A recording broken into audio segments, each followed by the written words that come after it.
ஏசாயா தீர்க்கதரிசியின் புஸ்தகம் 62ஆம் அதிகாரம். ஏசாயா 62 4ஆம் வசனம். இனி கைவிடப்பட்டவள் எனப்படாமலும் உன் தேசம் இனி பாழான தேசம் எனப்படாமலும் நீ எப்சிபா என்றும் உன் தேசம் பியூலா என்றும் சொல்லப்படும்.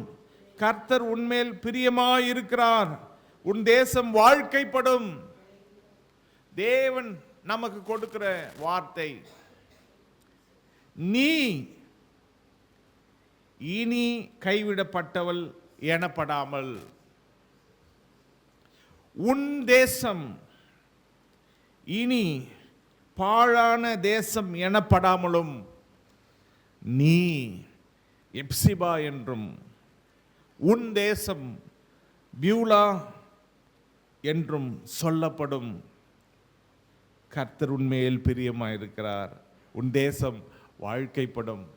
இன்னைக்கு எத்தனையோ பேர் கைவிடப்பட்ட நிலைமையிலே காணப்பட்டு கொண்டிருக்கிறார்கள். இஸ்ரவேல் ஜனங்களுடைய நிலைமையும் அதுதான். இஸ்ரவேல் தேசம் ஒரு காலத்திலே கைவிடப்பட்ட ஒரு தேசமா இருந்தது. சமீபத்தில் நேற்று தினத்தில் ஒரு வீடியோ பார்த்தேன். எப்படி ஒரு ஊழியக்காரர் எப்படி ட்ரம்ப் வந்து இஸ்ரவேல் தேசத்துக்கு ஆசீர்வாதமாக இருக்கிறார் என்று சொல்லி அதை சொல்றத நான் கேட்டேன்.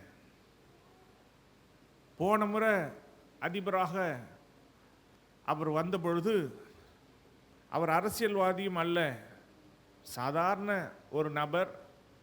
அவர் நான் அதிபர் எலெக்ஷனில் நிற்க போகிறேன்னு சொல்ல உடனே எல்லாரும் சிரிச்சாங்களாம். ஆனால் அவர் பிஸ்னஸ்மேன். அப்போ எலெக்ஷனில் நின்னார் போன முறை. அப்போ அவர் வந்து ஜெயிச்சிட்டாரு. ஜெயிச்சதை யாருமே நம்பல, அவரே நம்பலையா. அப்போ வந்து எல்லாரும் வந்து கேட்டாங்களாம், சரி நீங்கள் ஜெயிச்சிட்டீங்க, இந்த எருசலேமை குறித்து என்ன சொல்கிறீங்க? எருசலேம் அதை வந்து நீங்கள் மீட்டு தருவீங்களா? அதாவது இஸ்ரவேல் தேசத்துக்கு வேற ஒரு பட்டணம் தான் தலைநகரமாக இருக்குது. ஆனால் நியாயப்படி பார்த்தா, வேதத்தின்படி பார்த்தா எருசலேம் தான் தலைநகராக இருக்க வேண்டும். ஆனால் எருசலேமை வந்து புறஜாதி மக்கள் பிடிச்சு வச்சிருக்கிறதுனால அதை வந்து தலைநகராக ஆக்குவதில், ஏன்னா அவங்களும் எருசலேமுக்கு உரிமை கொண்டாடுறதுனால அதை வந்து தலைநகராக ஆக்குவதில் ரொம்ப சிக்கல் இருந்துச்சான்.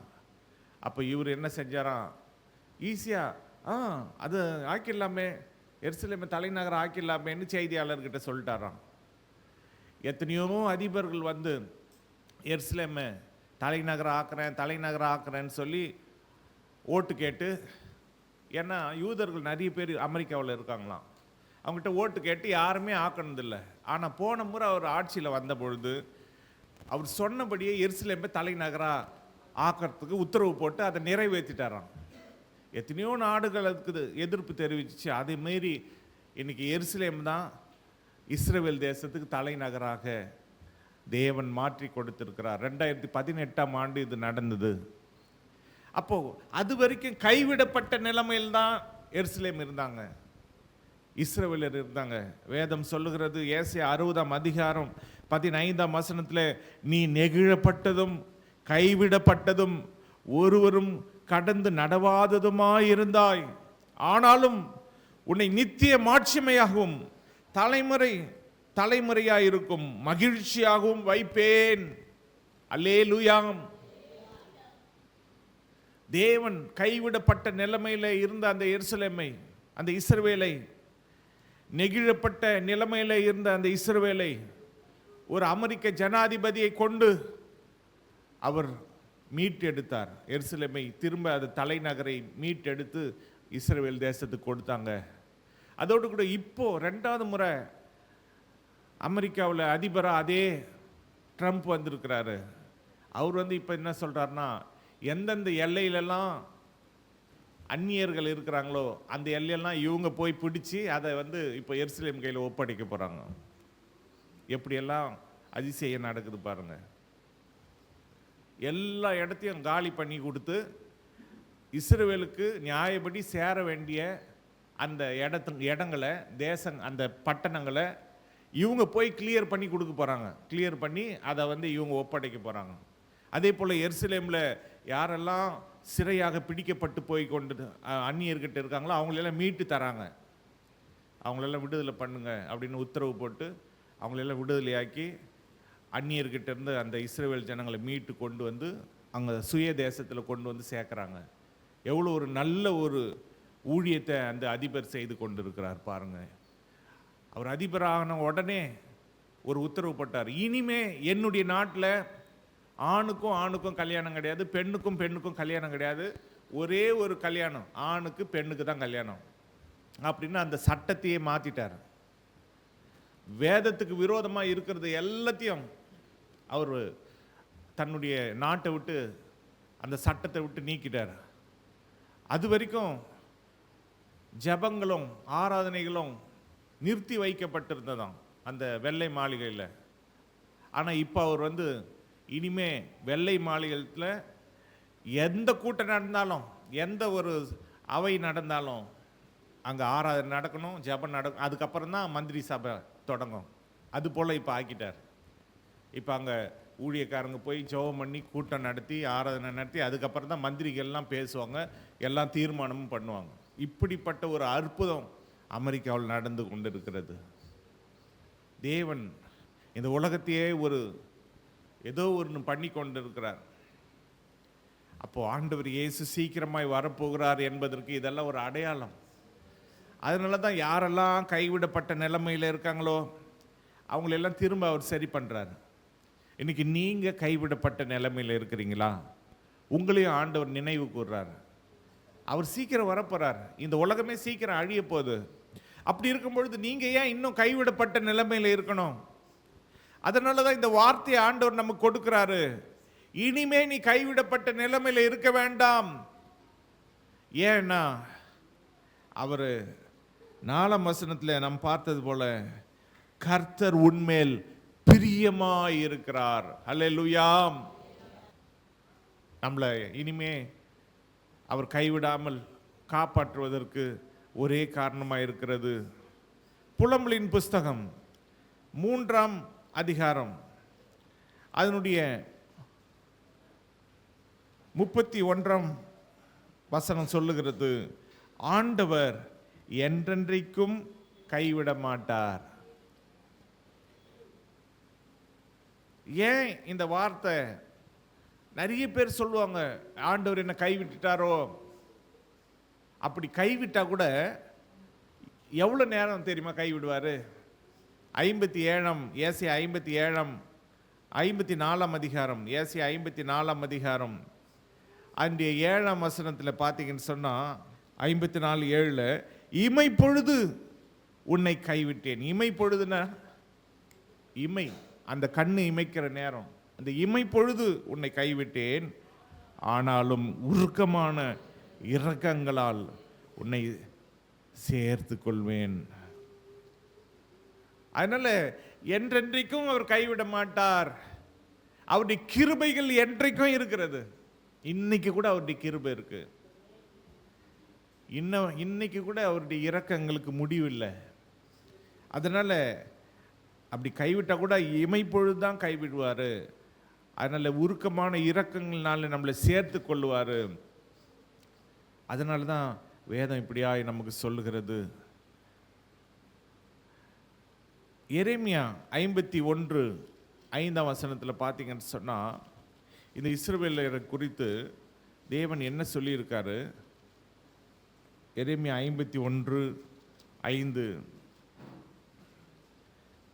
அவர்கள் தேசம் இஸ்ரவேலின் பரிசுத்தருக்கு விரோதமாக செய்த அக்கிரமத்தினால் நிறைந்திருந்தும் யூதா தன் தேவனாலும் இஸ்ரவேல் சேனைகளின் கர்த்தராலும் கைவிடப்படவில்லை.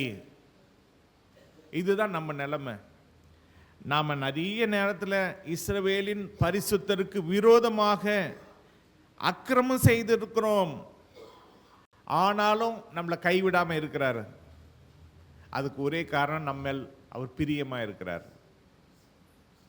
இன்னைக்கு நாம் கைவிடப்பட்ட நிலைமையில இருக்கிறோம் அப்படின்னு நாம் நினைத்து கொண்டிருந்தாலும் ஆண்டவர் சொல்றாரு, இமை பொழுது தான் கைவிட்டேன். ஆனால் உருக்கமான இரக்கத்தினாலே உன்னை நான் சேர்த்துக் கொள்வேன். இன்னைக்கு கைவிடப்பட்ட நிலைமையில யார் ஒரு சிலர் இருக்கிறாங்க அப்படின்னு பார்த்தா, ஆம், எப்படிப்பட்ட கைவிடப்பட்ட நிலைமையில இருக்கிறாங்க அப்படின்னா, அதை 1 சாமுவேல் 30ஆம் அதிகாரத்தில் 13ஆம் வசனத்தில் ஒரு எகிப்திய பிள்ளையாண்டான அவனுடைய எஜமான் கைவிட்டுட்டான். அங்க பார்த்தீங்கன்னு சொன்னா, தாவீது அவனை நோக்கி, நீ யாருடையவன், நீ எவ்விடத்தான் என்று கேட்டதற்கு அவன், நான் ஒரு அமலேக்கியனுடைய வேலைக்காரனாகிய எகிப்து தேசத்து பிள்ளையாண்டான். 3 நாளைக்கு முன் நான் வியாதிப்பட்ட போது என் எஜமான் என்னை கைவிட்டான். இன்னைக்கு எஜமான்கள் அவங்களுக்கெல்லாம் பணம் தான் முக்கியம், பொருள் தான் முக்கியம். இந்த எஜமான் என்ன பண்ணிட்டான், வேலைக்காரன் வியாதிப்பட்ட உடனே இனிமே இவனால என்ன ஆகாது, வேலை ஆகாது, இவன் வேலைக்கு ஆக மாட்டான் அப்படின்னு அந்த எஜமான் வேலைக்காரனை கைவிட்டுட்டான். கைவிட்டுட்டு அவன் அங்கேயே விட்டுட்டே போயிட்டான். அவனை சாக பிழைக்க விட்டுட்டு போயிட்டான். அவன் 3 நாளா தண்ணி இல்லாம, சாப்பாடு இல்லாம, ஒன்றும் இல்லாம சாகர நிலைமைக்கு போயிட்டான். அங்கே 11ஆம் வசனத்திலிருந்து, ஒரு எகிப்தியனை வெளியில் அவர்கள் கண்டு அவனை தாவீதிடத்தில் கொண்டு வந்து புசிக்க அவனுக்கு அப்பமும் குடிக்க தண்ணீரும் கொடுத்து, அத்திப்பழ அடையின் ஒரு துண்டையும் வற்றலான 2 திராட்சை பழ குலைகளையும் அவனுக்கு கொடுத்தார்கள். அதை அவன் சாப்பிட்ட பின்பு அவனுடைய உயிர் திரும்ப அவனுக்குள் வந்தது. அவன் பகல் 3 நாளாய் அப்பம் சாப்பிடாமலும் தண்ணீர் குடியாமலும் இருந்தான். 3 நாள் சாப்பிடல, தண்ணி கூட குடிக்கல. அப்படிப்பட்டவனுக்கு தேவனுடைய பிள்ளைகள் உதவி செஞ்சாங்க. என்ன செஞ்சாங்க, அவனை அழைத்து கொண்டு வந்து அவனுக்கு அப்பம் கொடுத்து, அவனுக்கு குடிக்க தண்ணி கொடுத்து, அவனுக்கு அத்திப்பழ அடையில் ஒரு துண்டை கொடுத்து, அவனுக்கு 2 திராட்சை பழ வற்றலான 2 திராட்சை பழ குலைகளை கொடுத்து அவனை சாப்பிட வைக்கிறாங்க. அப்பதான் அவன் உயிர் அவனுக்குள்ள திரும்ப வருது. இன்னும் கொஞ்சம் நேரம் சாப்பிடாம இருந்திருந்தா அவன் செத்து போயிருப்பான். ஆல்மோஸ்ட் அவன் செத்து கொண்டு இருக்கிறான். அந்த உயிர் திரும்ப வந்துச்சான் சாப்பிட்ட உடனே. அவன் தான் தாவீதுக்கு உதவி செய்கிறான். எந்த எஜமான் அவனை கை விட்டுட்டு போனானோ, எந்த ஆட்கள் தாவீதையும் அவனுடைய மனுஷரையும் அழ வச்சாங்களோ, எப்படி அழ வச்சாங்கன்னா, தாவீது அவனுடைய 2 மனைவிகள், தாவீதோடு இருந்த 600 பேர், அவங்களுடைய மனைவிகள் பிள்ளைகள் எல்லாரையும் கொள்ளையடிச்சிட்டு போயிட்டாங்க, சிறை பிடிச்சு போயிட்டாங்க. அப்படி போகும்போது தான் தாவீது கர்த்தரிடத்துல அவன் விசாரித்தான். தாவீது கர்த்தரிடத்துல அழுதான். தாவீது கர்த்தரிடத்துல, ஆண்டவரே அந்த தண்டை பின்தொடர்ந்து நான் போகலாமா, அதை நீர் என்கிட்ட ஒப்பு கொடுப்பீரா அப்படிலாம் கைடன்ஸ் கேட்குறான். அப்படி கேட்டு, நீ போ, நான் அந்த தண்டை உன் கையில் ஒப்பு கொடுப்பேன் அப்படின்னு தேவன் வார்த்தை கொடுக்கிறார், வாக்கு கொடுக்கிறார். அந்த வாக்கை நம்பி அந்த வாக்கை பிடித்து கொண்டு தாவீது போறாரு. அப்பதான் வழியில் ஒருத்தரை காட்டுறாரு. இப்போ நீங்க அவசரமா ஒரு வேலைக்கு போறீங்க, முக்கியமான வேலைக்கு போறீங்க. இப்ப தாவீது போறது இப்ப என்ன வேலை, தன் மனைவி பிள்ளைகளை மீட்கணும். இது எவ்வளவு பெரிய முக்கியமான வேலை. அந்த நேரத்தில் ஒரு பிச்சைக்காரன் மாதிரி அங்கே இருக்கிறான். அவனை நம்மளால கவனிக்க முடியுமா? நீங்க அவசரமா யாரையோ காப்பாற்றுறதுக்காக போறீங்க. அப்போ ஐயா கொஞ்சம் காசு கொடுங்க அப்படின்னா நீங்க என்ன பண்ணுவீங்க? நானே அவசரமா போயின்னு இருக்கிறேன், இப்போ டிஸ்டர்ப் பண்றேன், போ அப்படின்னு நம்ம போயிடுவோம். ஆனா தாவீதும் அவனுடைய ஆட்களும் ஒரு பிச்சைக்காரனை மாதிரி சாவ கிடக்கிறான். அவனை அந்த நேரத்தில் அவசரமா போறாங்க. அந்த நேரத்தில் அவனுக்கு ஆகாரம் கொடுத்து அவனை பராமரித்து அவனுக்கு உள்ள ஜீவன் வர வச்சாங்க. இப்போ அவன் தான் உதவுறான். அவனுக்கு தான் ஆளை தெரியும். எந்த ஆளை? தாவீதுடைய குடும்பத்தை, தாவீதோட இருந்தவங்களுடைய குடும்பத்தை பிடிச்சு கொண்டு போனது யாரு? இவனுக்கு தான் தெரியும். அவனை இவங்க உதாசீனப்படுத்திட்டோ அவனை புறக்கணிச்சிட்டோ போயிருந்தா இவங்க கண்டுபிடிச்சே இருக்க முடியாது. அல்லேலூயா. இன்னைக்கு அப்படிதான் நிறைய நேரத்தில் நமக்கு சோதனை வரும். நம்ம முக்கியமான வேலைக்கு போவோம், அந்த நேரத்தில் ஏதாவது ஒரு சின்ன ஆள் வந்து ஒரு சின்ன உதவியை கேட்பாங்க, ஒரு நம்மளை டிஸ்டர்ப் பண்ணுற மாதிரி இருக்கும், நமக்கு அப்படியே டென்ஷன் படுத்துகிற மாதிரி இருக்கும். ஆனால் அந்த ஆள்கிட்ட தான் ஏதோ ஒரு நன்மை ஆண்டவர் நமக்காக வச்சிருப்பாரு. அவங்களுக்கு நமக்கு உதவி செய்யணும். அவங்களுக்கு முதல் நம்ம உதவி செஞ்சுட்டு அப்புறம் போய் பாருங்க, உங்கள் காரியம் சக்ஸஸாக முடியும். அப்போ தாவீதும் அவனுடைய மனுஷரும் அவனுக்கு உதவி செஞ்சாங்க. அப்போ அவன் சொல்கிறான், என்னை வந்து என் எஜமான் கைவிட்டுட்டான். அப்படியா, நாங்கள் வந்து இவங்களெல்லாம் சிறை பிடிச்சு போய் கொண்டு இருந்தோம். அப்படியா, அப்படின்னா அந்த ஆட்கள்கிட்ட என்னை கொண்டு போறியா? அப்போ என்னை என் எஜமான்கிட்ட ஒப்பு கொடுக்காம இருக்கிறீங்களா? என்னை சாகடிக்காமல் இருப்பீங்களா? சரி, கொண்டு போகிறான். கொண்டு போன உடனே அவங்களெல்லாம் பிடிச்சு அவங்கள ஒரு நாள் சாயங்காலம் தொடங்கி அடுத்த நாள் சாயங்காலம் வரைக்கும் முறியடிச்சாங்களாம். தாவீது எல்லாவற்றையும் திருப்பி கொண்டான். தன்னுடைய குடும்பத்தை எல்லாரையும் விடுதலை ஆக்கிட்டான். ஏன்னு சொன்னான், அவன் செஞ்ச அதுதான் உலக மனுஷர் சொல்லுவாங்க, தர்மம் தலை காக்கும்ன்ற மாதிரி. இவன் செஞ்ச நன்மை, அந்த ஒரு மனுஷனுக்கு ஆகாரம் கொடுத்து அவசரம்ட்டு போயிடாம அந்த அவசரத்துலேயும் இவன் செஞ்ச உதவி இவன் குடும்பத்தை கிட்ட போய் இவனை கொண்டு போய் சேர்த்தது, எல்லாரையும் மீட்டு கொண்டு வந்தாங்க. அப்போ இவங்க கைவிடப்பட்ட நிலைமையில இருந்தாலும், தாவீதும் அவனுடைய மனுஷரும் கைவிடப்பட்ட நிலைமையில அழுவதற்கு கூட பலன் இல்லாமல் போற அளவுக்கு அழுதாங்க. ஆனா இவங்க கைவிடப்பட்ட நிலைமையில் இருந்தாலும் ஆண்டவருடைய வார்த்தைக்கு முக்கியத்துவம் கொடுத்தாங்க. ஆண்டவருடைய வார்த்தை, ஏபோத்தை கொண்டு வாங்க, ஆண்டவர்கிட்ட விசாரிங்க, கர்த்தர் ஏன்னா அவர் சொன்னாதான் எங்களை போக சொல்றாரா, அவங்கள ஒப்பு கொடுப்பாரா, எல்லாம் விசாரிக்கிறாங்க. அப்போ தேவன் சொல்றார், நீ போ, நான் ஒப்பு கொடுக்குறேன், அவங்கள உன் கையில் ஒப்பு கொடுக்குறேன். அவருடைய வார்த்தையை கேட்டுட்டு போனாங்க, எல்லாவற்றையும் மீட்டுட்டு வந்தாங்க. அதே நேரத்தில் இவங்களே கைவிடப்பட்ட நிலைமையில் இருந்தாலும் எஜமானால கைவிடப்பட்ட இன்னொருத்தனுக்கு உதவி செஞ்சாங்க பாருங்க, அதுதான் முக்கியம்.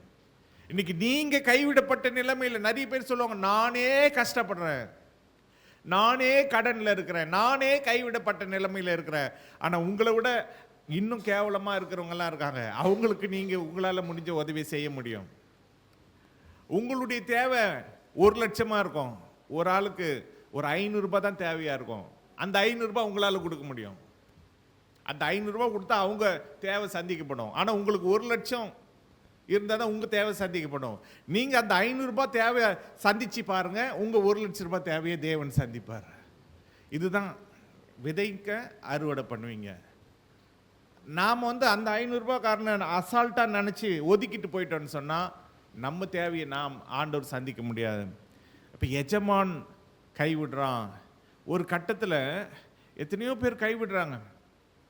ஆண்டவர் இயேசுவே கைவிடப்பட்டார்னா பாருங்களேன். மார்க் 15ஆம் அதிகாரம் 34ஆம் வசனத்தில் அவர் வந்து சிலுவையில் ஏலோயி ஏலோயி லாமா சபக்தானி அப்படின்னு அந்த வார்த்தைகளை அவர் வந்து பயன்படுத்துகிறார். அப்படின்னா என்ன அர்த்தம்? என் தேவனே என் தேவனே ஏன் என்னை கைவிட்டீர். இயேசுவே கைவிடப்பட்டார். மத்தேயு 27ஆம் அதிகாரம் 46ஆம் வசனத்தில் ஏலி ஏலி, அங்க வந்து ஏலோயி ஏலோயி அப்படின்னு அந்த வசனத்தில் பார்த்தோம். இங்க ஏலி ஏலி லாமா சபக்தானி, அதுக்கும் அதே அர்த்தம், என் தேவனே ஏன் என்னை கைவிட்டீர். நமக்காக தான் தேவன் இயேசுவை கைவிட்டார், இமைப்பொழுது கைவிட்டார். ஏன் தெரியுங்களா? நம்முடைய பாவங்களை இயேசு சுமந்து கொண்டார், நம்முடைய அக்கிரமங்களை இயேசு அவர் மேலே சுமந்து கொண்டார். எல்லாவற்றையும் அவர் சுமந்து கொண்டதுனால தேவன் அவரை கைவிட்டு தான் ஆகணும், வேற வழியே இல்லை. ஏன்னா அவர் பலியா மறிச்சாதான் நமக்கு பாவ மன்னிப்பு, நமக்கு விடுதலை, நமக்கு சமாதானம். அதனால தான் தேவன் கைவிட்டார். அதோடு கூட வேதம் நமக்கு சொல்லுகிறது 2 கொரிந்தியர் 4ஆம் அதிகாரத்தில் நீங்க பார்த்தீங்கன்னு சொன்னா 2 கொரிந்தியர் 4ஆம் அதிகாரம் அங்கே 9ஆம் வசனத்தை வாசிப்போம். அப்போஸ்தலனாகிய பவுல் சொல்றாரு, இவருடைய அனுபவத்தை சொல்றாரு. துன்பப்படுத்தப்பட்டும் கைவிடப்படுகிறதில்லை. கீழே தள்ளப்பட்டும் மடிந்து போகிறதில்லை. மேலே உள்ள வசனங்களை பார்த்தீங்கன்னு சொன்னால் 6ஆம் வசனத்திலிருந்து பார்த்தீங்கன்னு சொன்னால், இருளிலிருந்து வெளிச்சத்தை பிரகாசிக்க சொன்ன தேவன் இயேசு கிறிஸ்துவின் முகத்தில் உள்ள தமது மகிமையின் அறிவாகிய ஒளியை தோன்ற பண்ணும் பொருட்டாக எங்கள் இருதயங்களிலே பிரகாசித்தார். தேவனே நம்முடைய இருதயங்களிலே பிரகாசித்திருக்கிறார். எதற்காக? இயேசு கிறிஸ்துவின் முகத்தில் உள்ள தமது மகிமையின் அறிவாகிய ஒளியை தோன்ற பண்ணும் பொருட்டாக நம்ம இருதயத்தில் அவர் பிரகாசிக்கிறார். இந்த மகத்துவமுள்ள வல்லமை எங்களாலே உண்டாயிராமல் தேவனால் உண்டாயிருக்கிறது என்று விளங்கும்படி இந்த பொக்கிஷத்தை மண்பாண்டங்களில் பெற்றிருக்கிறோம்.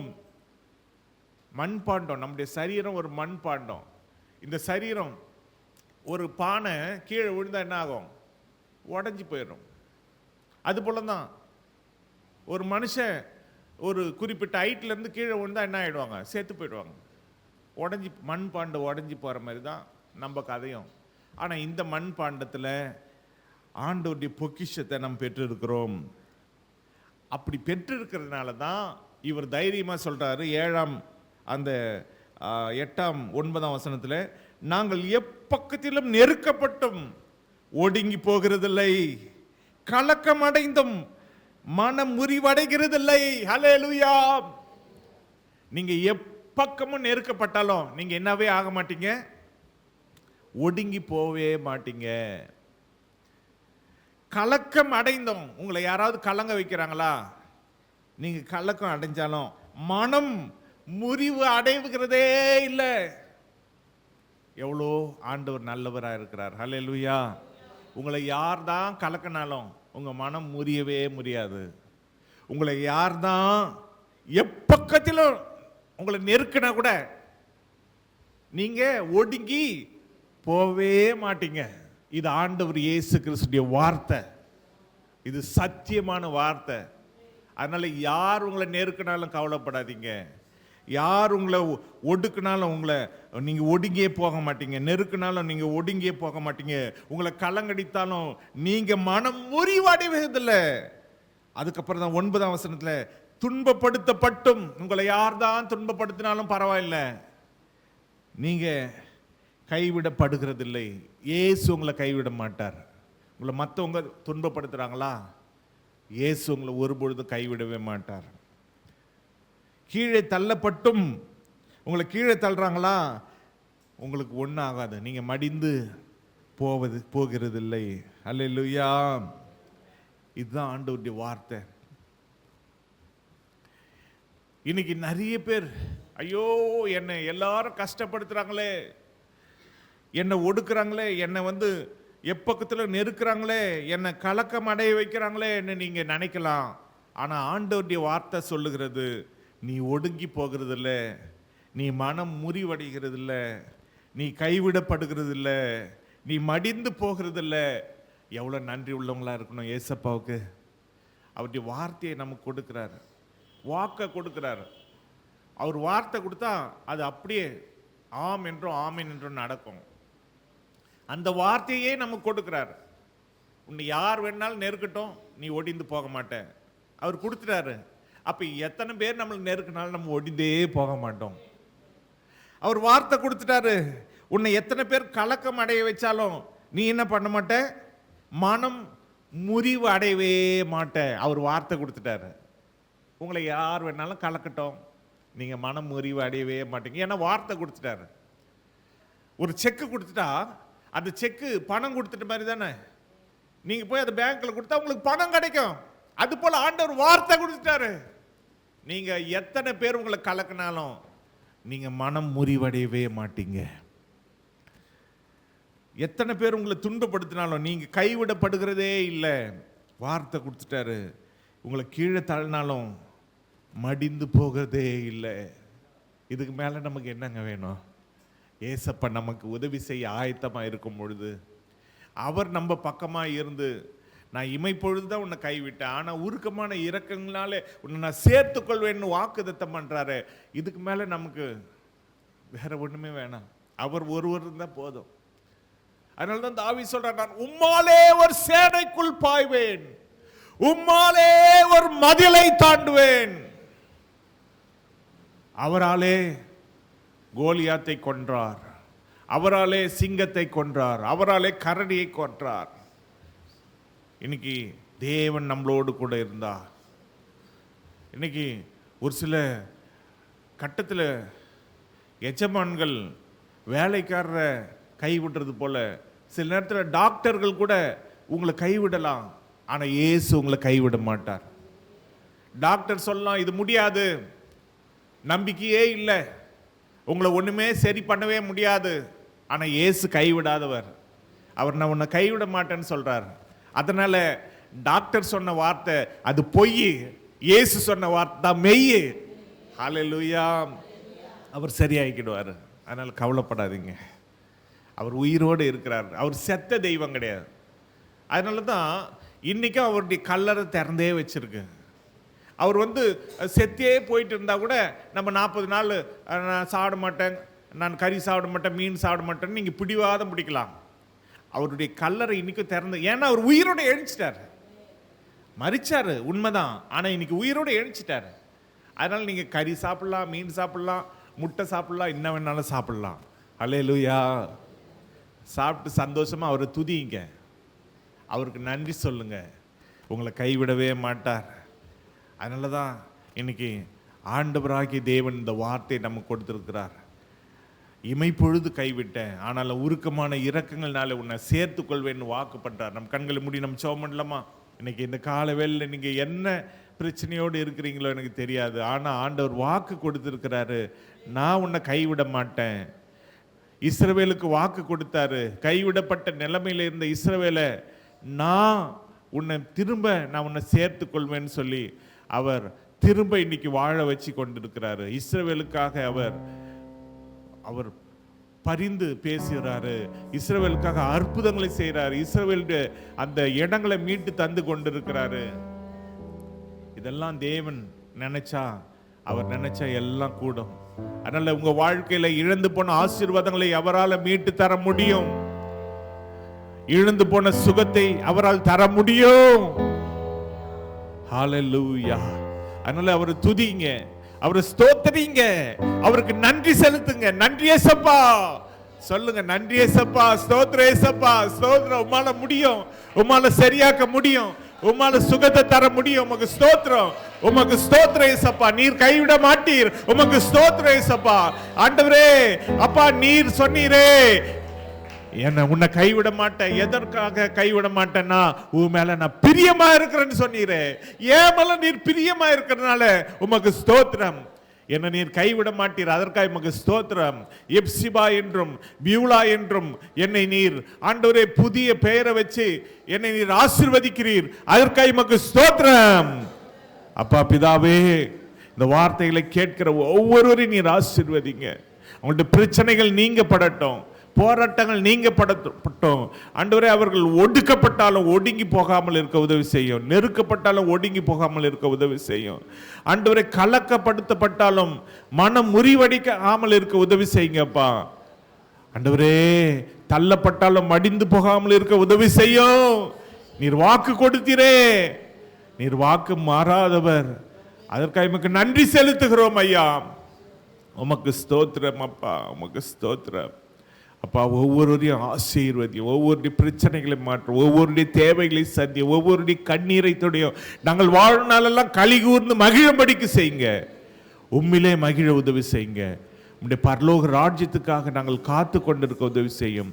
உமக்கு சகல துதிகன மகிமை நாங்கள் செலுத்துகிறோம். மீட்பர் இயேசு கிறிஸ்துவின் நாமத்தில் ஜெபிக்கிறோம் எங்கள் பரிசுத்த பிதாவே. ஆமென், ஆமென்.